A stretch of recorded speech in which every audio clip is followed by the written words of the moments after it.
Le XVIIe siècle est marqué par de nombreuses avancées technologiques. De nombreuses ont été réalisées à Versailles.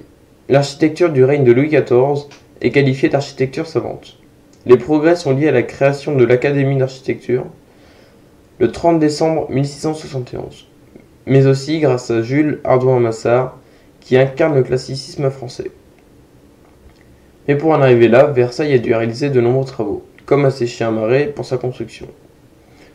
Versailles a mis 53 ans à voir le jour pour finalement être l'un des plus grands et luxueux châteaux d'Europe. Au XVIIe siècle, plus précisément à Versailles, deux gigantesques fontaines sont créées à la demande de Louis XIV. Mais pour alimenter ces fontaines en eau, il a fallu inventer de nouvelles méthodes pour en faire venir suffisamment. Comme en inventant une énorme pompe imaginée par Denis Joly, afin d'élever les eaux de l'étang de Clagny. Mais le débit ne suffit pas. On pense alors à la Seine qui coule à Bougival, mais elle est à plus de 160 mètres en dessous de Versailles. Pour cela, ce sont au total 257 pompes qui sont construites pour remonter l'eau de 160 mètres depuis le bord de la Seine jusqu'à l'aqueduc de Maintenon, qui est un ouvrage d'art inachevé en raison de l'entrée en guerre du royaume. Chaque jour, 2000 mètres cubes d'eau sont ainsi acheminés vers le réservoir de Montbaron. Les grandes folies de Louis XIV ont permis de faire des progrès immenses dans le domaine de l'hydraulique.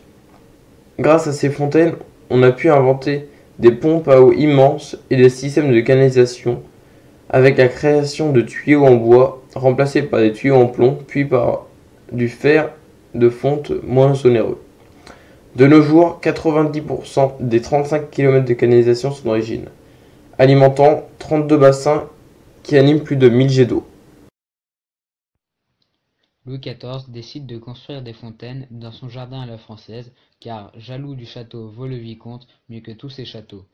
Pour montrer ses puissances face aux autres, en construisant des fontaines, il montre sa puissance économique, car les travaux sont immenses et onéreux, sa puissance technique, jamais autant de fontaines construites et fonctionnelles en même temps, et pour la première fois au XVIIe siècle, des pompes à eau sont construites.